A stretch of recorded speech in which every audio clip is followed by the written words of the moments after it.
This conference will now be recorded. Okay, we'll call a meeting to adjourn, no, adjourn. We'll start the meeting here with the Pledge of Allegiance. I pledge allegiance to the flag of the United States of America and to the republic for which it stands, one nation, under God, indivisible, with liberty and justice for all. So you mentioned that we do have public. We do have public from RPA, and they'll be part of the agenda here later on. And what is your gentleman's name? Lance Bowser. Hi, Lance and Treva. Treva. We only email. Yeah. Treva Nelson. And- Ian Wargo, IAN. Oh, I email you too. Yep. We're the two. I never get to meet you.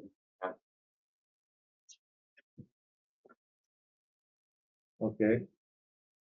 Could I have approval of the April 9th meeting minutes? I'll make a motion to approve them. Second. Been moved and seconded. All in favor, say aye. Aye. All opposed, same sign. Item number 1, consider reappointment of Hallie Richmond, Lance Wallowine, Tracy Kiefer, and Tracy Dumas to the museum board for another 3-year term, expiring 12/31 of 2028, as recommended by the board. I make the motion, we reappoint Sally Richmond, Lance, Tracy, and Tracy. I'll second it. Moved and seconded. Any other discussion on that? All in favor, say aye. Aye. All opposed, same sign.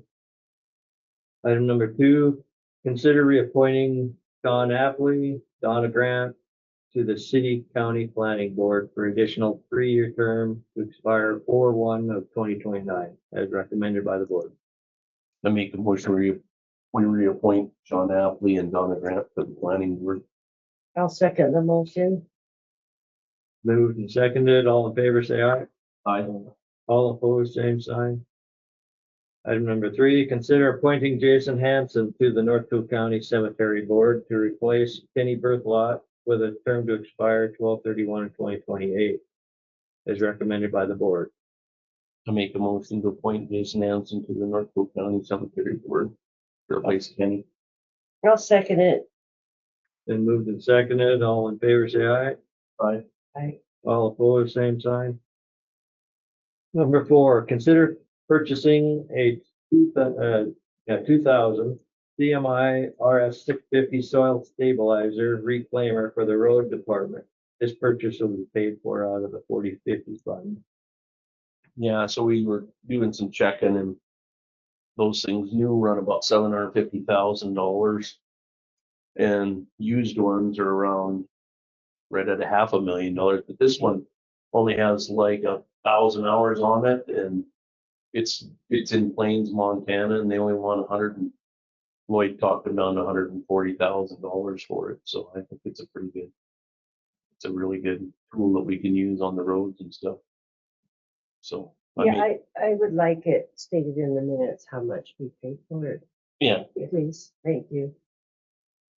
so I make a motion, we approve the purchase of that stabilizer for $140,000 out of the 40/50 fund.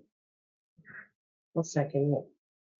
Been moved and seconded. Any other discussion on any public comments on the agenda item?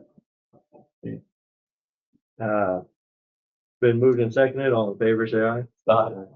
All opposed, same sign. We could chew up some asphalt at the airport too with it.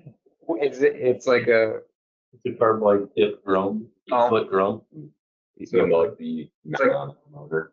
It's a self-propelled deal with water injection. so you pulverize asphalt and turn it back into gravel. Yeah, you could, yeah. Yeah. This is mainly just for gravel roads, put polymer into the roads to make them stabilize them. So you don't get so many washboards and things in. Yeah. We did a test out west of Sunburst 2 years ago and it's still in really good shape, that road. You can actually inject polymer where the water goes in and. Right, you mix it it. with the Soil, yeah. soil. And then you recrown it and roll it with a heavy roller. It's almost like pavement. Yep. Boy, it gets hard. Yep. And then we, had to rent, A a reclaimer. reclaimer, 40 grand Yeah, for a month. for a month. So. I, Plus pay for all the maintenance, new tips and everything yeah. on top of that. We use them a lot. Yeah. I mean, on airport projects, especially for smaller airports. I mean, that's essentially what we did with the Conrad Airport here just 2 years ago was reclaim the asphalt into gravel and then put a new gravel surfacing on it, but rather than just wasting the asphalt, you know, and hauling it off someplace or ending up with a pile of millings that you can't really use. So, It's for that. yeah. 1,000 hours on it, so. Yeah. Yeah. Use that dust pods. Yeah, that's what we put in the first, in that, we did 6 miles of road, and that's what we put in there. That works Been pretty holding good. up. Yeah, it's got some pretty heavy hills, and then we got a great colony, so we got a lot of trucks, and it hasn't brought them Washburn back at all. Yeah, a lot of semis. Yeah, holds it really well. Yeah. It's really good. Okay, item number 5, consider purchasing a John Deere FC 15E rotary mower for the airport to replace the haying equipment. There were 4 different bids received, and the John Deere bid has been approved by the airport board and will be paid for out of the 5610 airport fund. And what was the cost of that? Cost was 27,000, And it's what, an 18 footer? 15 15? footer, yeah. And then, we'll be receiving money from selling all that haying equipment. Right. Yeah. That's gonna go on public surplus, right? Yeah, we'll be putting the haying equipment, and there's a pickup, a 1986 Ford pickup, and some other miscellaneous hay headers and stuff up there that will be put on public surplus. I'll make a motion to approve it. I second the motion. Been moved and seconded. Any other discussion? All in favor, say aye. Aye. All opposed, same sign. Number 6, consider adopting the new airport bylaws for the Toole County Airport as recommended and approved after the 3rd reading by the airport board. I'll make a motion to approve those bylaws. Second the motion. Moved and seconded. Any other discussion? All in favor, say aye. Aye. All opposed, same sign. Notice, number 7, notice of Toole County selling at public surplus auction, this airport equipment, the swather, baler, and that pickup, and other miscellaneous equipment along the fence. Toole County Airport, with the proceeds going to the 5610 Airport Fund. Any junk equipment that isn't sold will be taken to specific scrap yard to sell a scrap. And the road department will be selling a 2005 Cat 950 G2 wheel loader, with the proceeds from that going to the road department fund 2110. So that's just a notice, public notice. I guess we don't need to vote on that. Okay, so now item number 8, consider the Toole County Airport Phase 2 design IFE review with RPA Engineering for the approval and review of the agreement.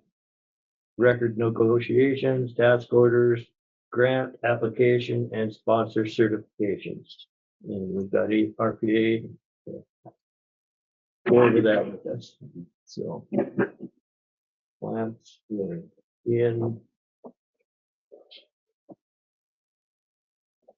Yeah, I guess we wanna, I guess we can. Yeah, you want to give over, do you want an overall update? I guess, and then did you mention capital improvement plan or did you have that? No, I don't think we'll go over the capital improvement plan at the May 12 airport board meeting. I included some information. I'm just gonna flip over to you, kind of, look at some dollars and cents, and then we can finalize that. So, Okay. One, two.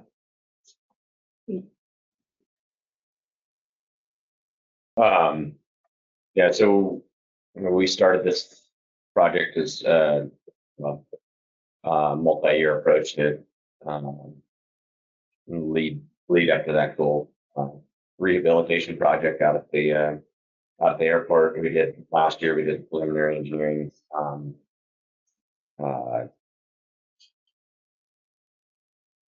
Design task order to go out do the surveying, geotechnical investigations out at the airport. We've got that pretty well wrapped up. Working on a final report for that and some revised project costs as long as it close out. But that's all the field work for that's done, and a lot of analysis has taken place. So this is kind of the the next step in that process to go into the full blown design for the rehabilitation project. We recently completed the pre-design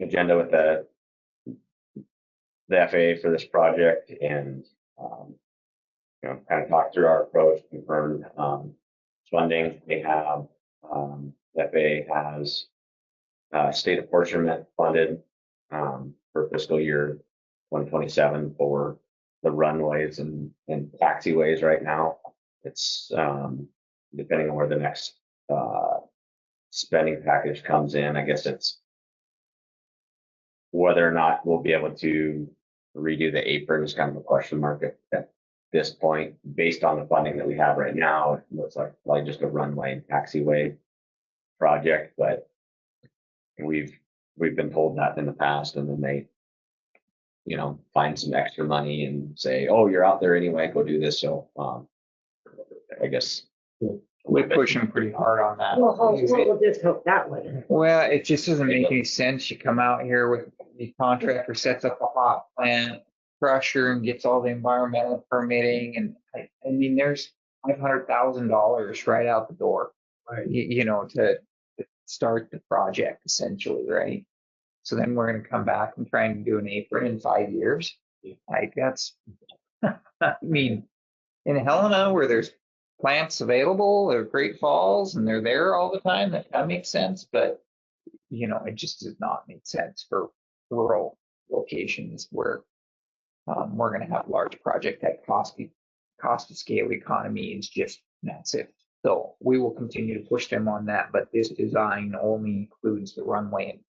They don't want to fund the design if they don't have a clear avenue to how they're going to fund the apron construction. So the design for this year is just going to be the runways and taxiways. And then if they gain additional funding, we'll add in the design of the aprons next year in conjunction with the actual construction project. And we're going to be pretty much transitioning to, a lot of our resources are going to be, this is, what kind of, this is where we hit the go button on the project and really start pushing forward in the task orders. You'll see we have it set up for like 90% design, just with some of the uncertainties that were brought up in the geotech, where there were some areas that they encountered that were a little bit softer than they would have anticipated, given some of the old edge drains. So it's gonna warrant some additional kind of on-site, looking into, do we want to go in and tackle some new edge drains, some other stuff, looking deeper at the lighting. So we know what the bulk of the project's going to be, the runways, the taxiways, the profiles, everything. We're going to push forward on that, and then in the process we'll tie up any loose ends, and then so the actual reconstruction project, there'll be another grant for that, or a couple grants probably for the reconstruction project itself. And then there's gonna be, additional task orders for our, we're required to be on site, for inspection and whatnot. So we'll have kind of a final design task order, and we'll also, have all of our bidding administration and construction oversight that'll come.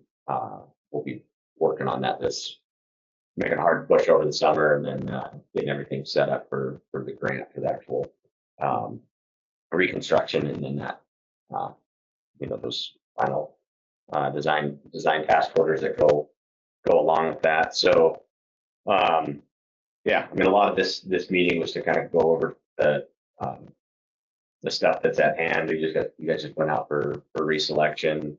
You guys selected RPA for that. We really appreciate that. Yeah, I was gonna work with you guys. add that in the minutes that you were pre-selected based on going out for RFPs and, yeah. and Yeah. we were noticing. So for budgetary purposes, for this year, it's this grant, this fiscal year, federal fiscal year is 95% federal funding. And Treva, we can get you this as well. And then you got full 5% Montana Aeronautics funding. On that task order ended up being a little bit more than Is it just under it? it's just under it. So So the lion's share was covered by. we can get you that. So you'll have the budget, the expenses, and then you'll budget the revenue from the two. They're kind of confusing because the federal and state fiscal years don't align. The state matches you, but That's why I'm always asking you guys for this stuff for my auditor. we've got new checklists now that are kind of in the butt. So we've been seeing new questionnaires come out on how you meet grant assurances and everything. And so some of your agenda items are the sponsor certifications. Those sponsor certifications are really like, they set our task orders. They say how you select us, how you go out for selection, how you negotiate fees, that we're going to have full-time on-site inspection or adequate inspection. We're going to follow everything, that we're going to put all the provisions within our contracts, and put our own contracts with you, but we also add into the construction contracts as well. So they really detail everything that we have to do as part of the grant. And so like the questionnaires the auditors have been coming out with, I just basically reference back to all of those, because I'm like, well, I mean, yeah, we follow all the steps, they're detailed, very detailed. So we'll get you the budgetary information. I did want to talk big picture wise, this year is going to be designed to 90%, and then 2027, they have funding for the runway and taxiway. In 2027, we anticipate that federal grant is going to go back to 90% with a 10% local share. It's been 95-5 for a few years, but it has historically been 90-10 more years than it's been Yeah. 95-5.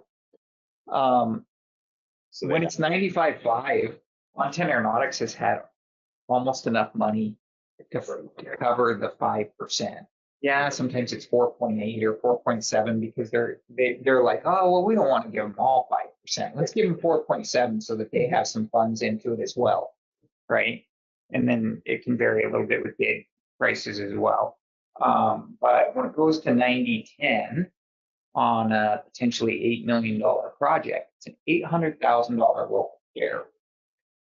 And, Montana Aeronautics, I'm sure, will cover a big chunk of that. But to start into this project and say, well, I'm sure they're going to cover 700,000, that may not be the case. They have $3 million every year to give you out across the state.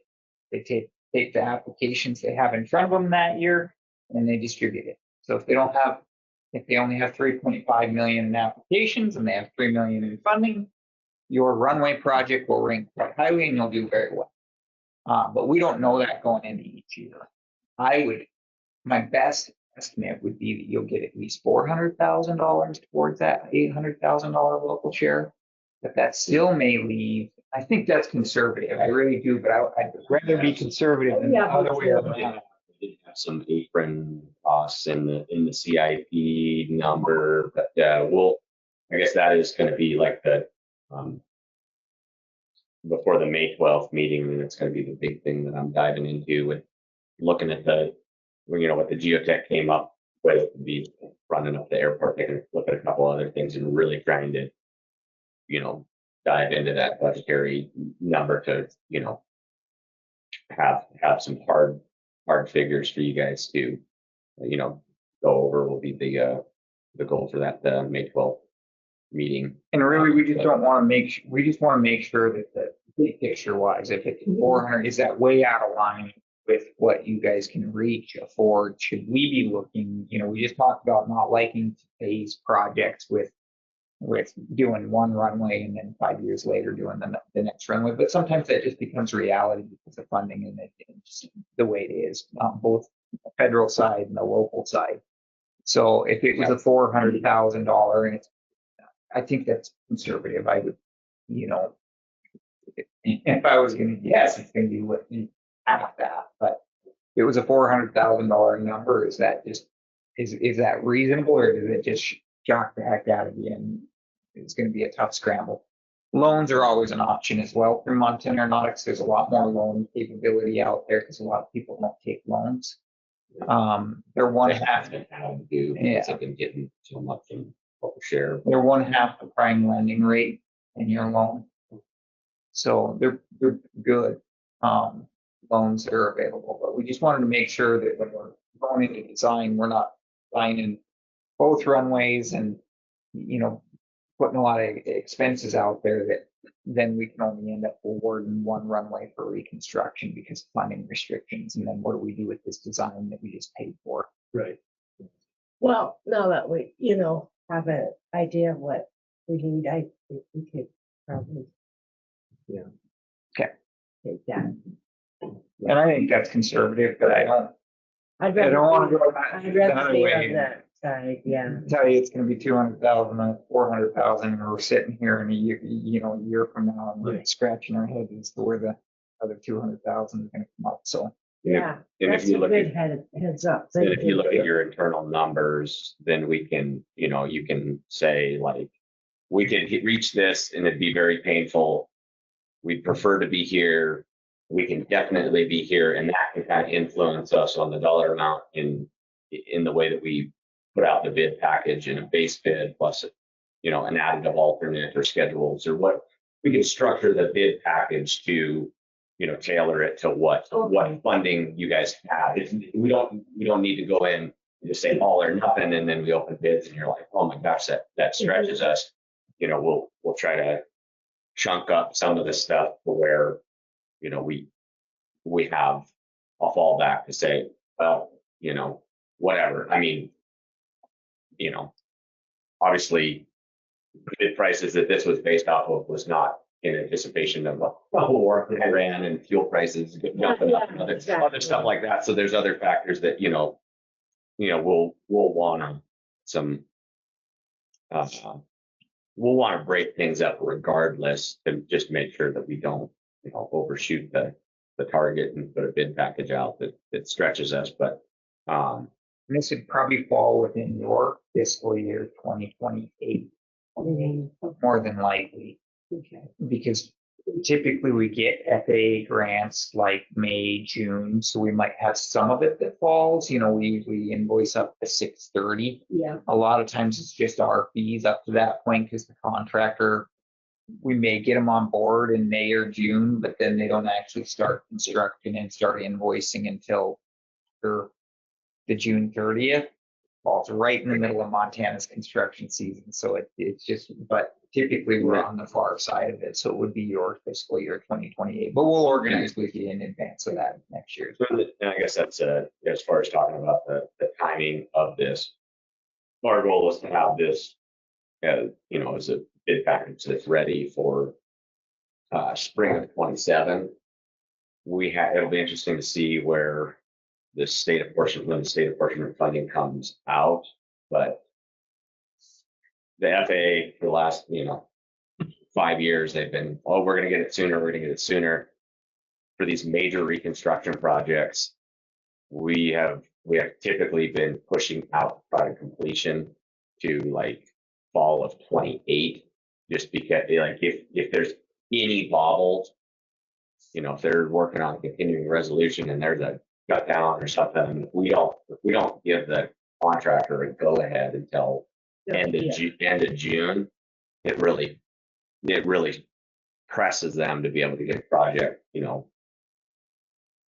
airport opened up and everything demoed and repaved by the fall. So, I mean, it would be great to have this wrapped up by fall of 27, but we will probably open that up if there's any bobbles in funding. We would probably put a completion date for the contractor of fall of 28. It would be we have a set number. Summer at 28 even, Yeah. so that we can avoid the peak season. Yeah. So this is major rehab. What's that entail? Go ahead. For the geotech and what they, so, you have this, this pulverizer machine that you guys are acquiring. That approach was already done once out at the airport. So they went out and on the old asphalt, they put some gravel out on the runway. They took pulverizer out there. They ground up the old asphalt and they kind of use that as Related? Okay. they graded it out and used it as kind of like the base course gravels. So when we were on most of our projects, that's the most cost-effective approach. When the geotech went out and did this, the asphalt content that was in existing base course gravels was incredibly high in the stuff that he saw. So he didn't feel comfortable doing that approach again on top of it, because it was just like we already have a lot of asphalt out there. So the approach that he's recommending in the geotech is to basically go out, mill off half a lane of the runway, truck in gravel, place that. And this is a little bit up to that, we don't control the means and methods, so the contractor could, come up with another version that accomplishes the same thing, but truck or gravel in, utilizing the existing pavement surface. We've milled off half the runway, you side dump over, and they laid that out. So we mill it, we'd add gravel, and then we pave and probably elevate the runway profile by about 7 inches. Add some extra section. Looking at it, I mean, how expensive gravel is in this country. I mean, the absolute Cadillac design would be to, go out full section removal, new geotech style edge drains, complete new gravel section, and pave. But we could spend that 6.8 million in the state apportionment that they currently have funded, and we'll be able to stretch further with some of your non-primary entitlement funds and other stuff. But with the current funding that's on the books right now, we could spend that much on one runway if it's full section replacement. That's why we call it a rehabilitation project, because it's not a full-blown reconstruction. So It's FAA work code terminology on how they code their funding. So they have resealed, rehabs, reconstruct. But it's an all new asphalt surface. It will include strengthening of your primary runway 523. It's rated at 15,000 pounds single right now, and you guys have traffic more than that. Talking with the airport board, they really wanted to see that be up into the potentially 30,000 pound range for dual wheel aircraft, which you have aircraft that are using the airport of that weight. So, and that's the instrument approach runway as well. The other runway is a visual runway. So that runway has the instrument approach procedures into it. And so it'll include strengthening of that runway as well. And then we'll fix all the shoulder grading. There's some other miscellaneous stuff that's out there that's not quite standard for current standards today. And as soon as you get the thing built, then the FAA changes their standards, and then next time I know. the marking advisory circular on how we mark a runway is they label them and it's like on, which is the whatever, how many letters that is into the alphabet. That's like the, you know, 18 different revision to how you mark a runway. And like, so we go paint a runway and then 5 years later we go grind up the paint and resituate the runway stripes on the runway. And it's just like, what are we doing? So that's just Not how counties operate, but to get 90% matching funds. Yeah. and they don't, Otherwise, county wouldn't be able to do it, I'm sure. Any counties? and they don't vary. There's no guidance for general aviation airports versus LAX or Atlanta or whatever. I mean, it's all out of the same exact. I mean, quite literally, I'll be looking at a design for Shelby, you know, all the work codes and requirements, and then you flip the page, and then that would be like what would apply to Atlanta. And you're like, how do we? I mean, we're really spending a lot of money here on restriping a runway that nobody would ever know is wrong. Yeah. So, but that's just the way it is. So we just wanted that big picture wise, wanted to make sure we were all on the same page heading into a major project and how that's going to align funding and, you know, how potentially we construct the bid. We will know the Montana Aeronautics funding before we turn the project out to bid, because the fiscal years are 6 months off cycle, or not 6 months, but when they actually allocate the grant funds for Montana Aeronautics, and when we get the FAA money, that's actually 6 months off cycle of each other. Because Montana Aeronautics grants 3 months off cycle of their own cycle. It's very confusing, but so they will issue the Montana Aeronautics grants, and like December or January, they award them. And then they don't become available until that July 1st, but they actually award them 6 months in advance of that. So we know that those funds are coming in, and then we can kind of decide Right. if we need to bid in additive alternates, where those additive alternates should be set at, so that we can adjust the amount of funding, et cetera, if required. But we still, you know, backtracking to this design, we want to make sure we're all on the same page before we start putting a lot of effort into the design. Right. Makes sense.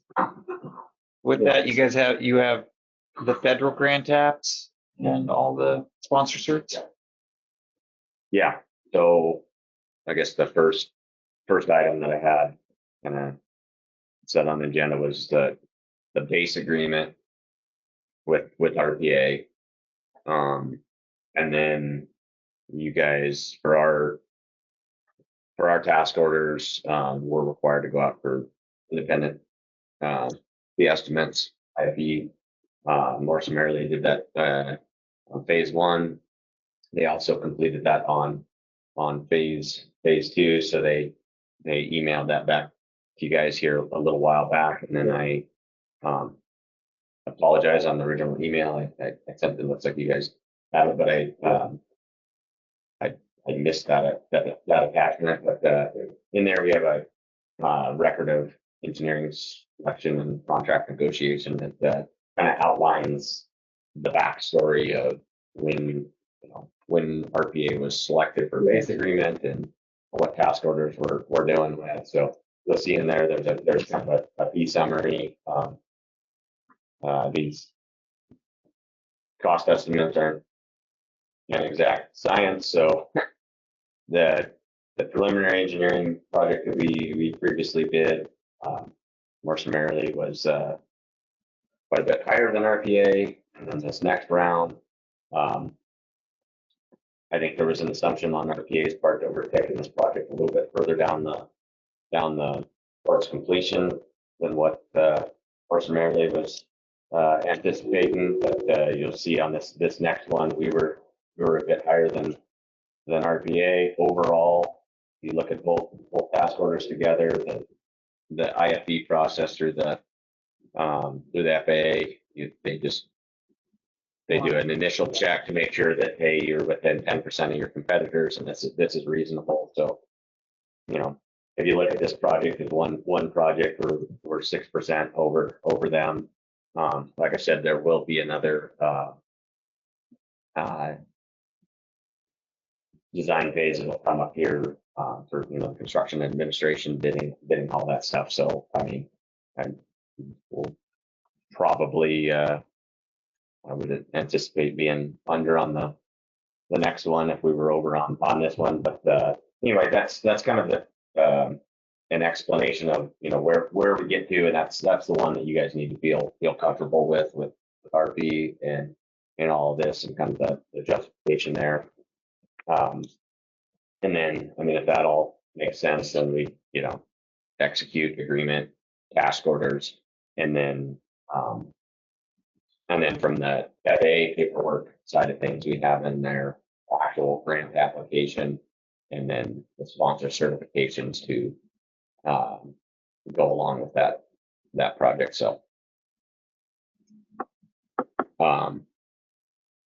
And we look at those IFEs all the time. Sometimes there's just outliers. We send them a blanked out task order essentially with just a scope, and they have to try and assume how many hours are going to go into it. And so it's not uncommon to make adjustments. We looked at theirs to see if like we overestimate something, did we, add something in, miss something, whatever, and we always do, just to make sure to see if we feel like we need to make adjustments or go back to them and ask for them to re-review anything. In this case, we were well within the parameters, so we go back to them or explain that through you and have you ask them to, look at some other areas. We looked at what was the draft thing. We had, as far as like, so we're putting together, I mean, basically, we're designing this task order to 90% plan. Really, what that is, I mean, 100%, all the plans, all the contract documents, everything with room to, polish them at the end, or add in additional work items that maybe we discover within, some of our field, additional field investigations and whatnot. So we've got to put together a full plan set for this project, and yeah, more summarily had 280 hours of CAD designer's time on the project. We were the big outlier line item was we were about double, and I'm confident that they couldn't do it for 280 hours to put together a full runway reconstruction plan set. So there's that outlier. We didn't push it on this individual one. If you look at it as a project, we're within the parameters as a project whole. It was a little bit surprising to me that we're used to being about 10 to 15% below more summarily. So it really surprised me to be. We're usually under them. Mm-hmm. Yeah, this one did kind of surprise me that we were over. I think they just underestimated it on the survey time. We actually designed the civil 3D, so the drafting isn't just drafting, it's just not just pictures, it's actually a 3-dimensional design that we hand over to the contractors. And they can plug in, they pave with it, they grade with it. You just take our design and plug it into their screen that's on their equipment, and put a monkey in behind the driver's seat, and they can grade the runway. So otherwise I could do it then. we're starting to lose the skilled labor that's out there, though. If that's not, if things go wrong and GPS doesn't work. So anyway. So did you have any questions on those agenda items? If not, hand them to you with the order that you have on your agenda, I guess. Yeah, I'll make a motion to approve that. No, second the motion. Okay, I've been moved and seconded. We've discussed it quite a bit here. Mm-hmm. All in favor, say aye. I All opposed, same sign. Motion passed.